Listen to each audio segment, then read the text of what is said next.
Parker of Keeping It Honest.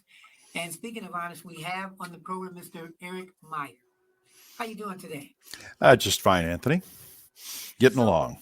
like I said, I was fascinated by this story, and I told you not too long ago when I was reading about this story online, and it was like it was one day as far as you guys getting rated, but it was a long story. I went online reading different stories, and then as I'm reading that, I go to another clip, and it talks about what happened with your mother. So Yeah. I am sorry for your loss too. Well, thank you. Appreciate that. It is a story that doesn't stop. I just, right before we started speaking, I just posted a breaking news piece about it. That is an allegation that has come up new that the police chief told one of the key figures in the case to destroy text messages that the two had exchanged before the raid. You don't normally go around telling people to destroy evidence unless there's something in it you want to keep people from seeing. So we don't know what's going to happen out of that. But And I said I've seen you on interviews like all over the place. And excuse me, I appreciate the time that you're giving me because I know I was trying to reach you for a while. And of course, you were saying you were still trying to get all your stuff back and straighten it out. yeah, we now have pretty well got all our material back. You're still struggling with things. The one thing you mentioned in your intro that you were talking about the people on the right and the people on the left and hearing both sides. One of the things that's most interesting to us about this entire thing is we have heard from literally tens of thousands of people, and they've come from not one of them. Not a single one of those messages has in any way been critical of us or saying, you media types should not think that you're above the law or whatever else. But they've come from about as diverse a group as you could imagine. People on the very far right, people on the very far left. I was reading them the other day and just going through them, and I haven't answered all of them because I physically couldn't. But the one I opened up said, these people that did this must have been Republicans. And the next one I opened up said, these people who did it must be Democrats. And it is very much a common thread that this is something that touched a nerve for people, that the idea that the press needs to exist and be free to report things and not be subject to seizure and really, to be honest with you, they didn't execute the search warrant to get any information. If they would have done that to get information, they already knew where we got the document from. They had it in their application, knew where it was from. The document that they were concerned about, I don't know whether you can see it in this camera, was sitting right here on my desk. Okay. My computer is sitting right over here on my desk on the other side. They didn't take it.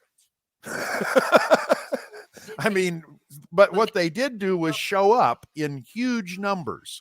This was a bullying exercise, plain and simple. And everything else, but didn't take what was on your desk? Yeah, no, they didn't. The printed note of it, which, by the way, also had the notes that we'd used and how we obtained a copy of it by calling the state and they told us how to get it legally, and they later admitted it was legal, but they didn't do that. But they showed up at my mother's house, and I lived there too. She's 98, and I was helping care for her, although she really didn't need that much help. She was in pretty good condition, but they showed up there with 7 police officers. Okay. I mean, she's a pretty strong-willed woman, but I mean, they showed up at a house of a guy who had raped his 7-year-old granddaughter with 2 people. I mean, 7. I know you were saying that one of the officers was a neighbor too. Yeah, he lives next door. Actually, he's since resigned from the department. Okay. Since this happened. So, tell us a little bit about this story. We know it's a raid at a newspaper, but it's an interesting story in a small town of about 2,000 people. Well, it was a raid about a story that we decided we weren't going to run.